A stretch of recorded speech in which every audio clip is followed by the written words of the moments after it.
You remember the sound, don't you? That mechanical click when you'd rewind a VHS tape, followed by the whir of the machine working backward through time. You remember checking the TV guide with a pen in hand, circling shows you couldn't miss because there was no pause button, no second chance. And you also remember the first time you held a smartphone, that strange moment when the future arrived and somehow felt both miraculous and inevitable, like you'd been waiting for it all along without knowing it existed. If you were born between 1976 and 1985, you live in a psychological space that doesn't quite fit anywhere. You're not Generation X with their cynicism and flannel. You're not a millennial with their digital nativity and participation trophies.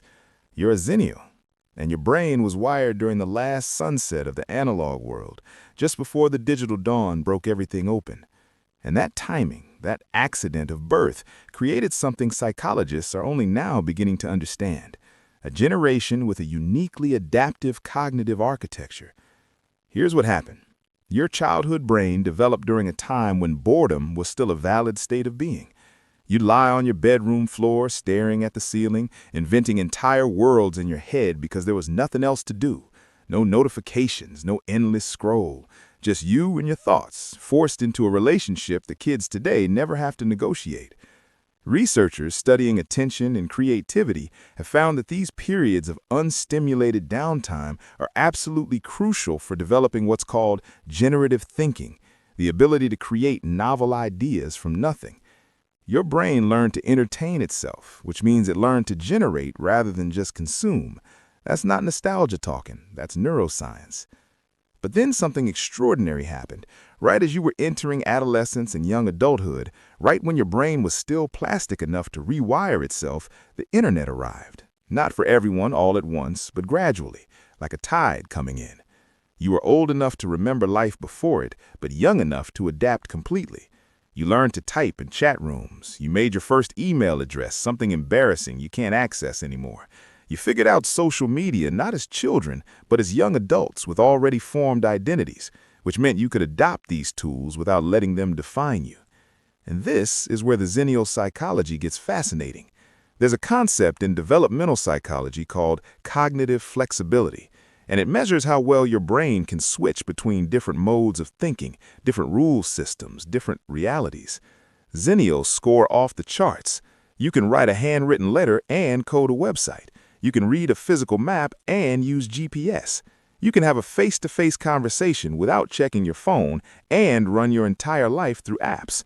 You're bilingual in a way no other generation is, fluent in both the analog and digital worlds. And that bilingualism creates a kind of mental agility that's incredibly rare. But here's the cost, and it's one you've probably felt but never named.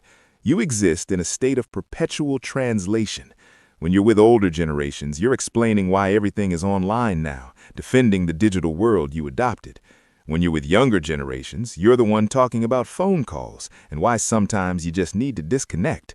You're always bridging, always translating, always code switching between two incompatible realities.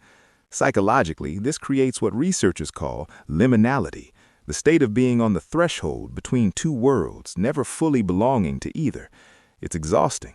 It's also your superpower, because that constant translation teaches you empathy, not the shallow kind, but the deep structural empathy that comes from genuinely understanding multiple perspectives. You know what it's like to wait for something, which makes you patient in ways younger people aren't. You know what technology can do, which makes you less fearful than older generations. You've seen enough change to know nothing is permanent, which makes you adaptable. And you remember enough stability to know that some things, the important things, don't actually change that much at all. There's a study from Stanford that looked at generational attitudes toward technology and social change, and Xennials showed something unique: optimistic realism.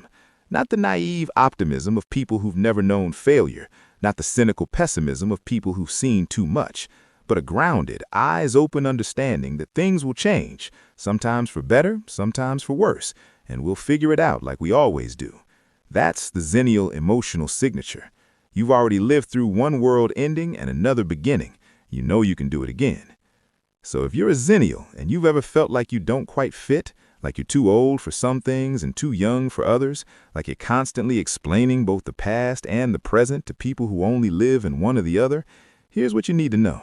Your brain was built in the space between worlds, and that makes you a bridge, not just between generations, but between ways of thinking, ways of being, ways of existing in time. You carry the last memory of a slower world and the first understanding of a faster one, and that combination is more valuable than you know. You're not lost between generations. You're the hinge where everything turned, and your mind holds both sides of that door.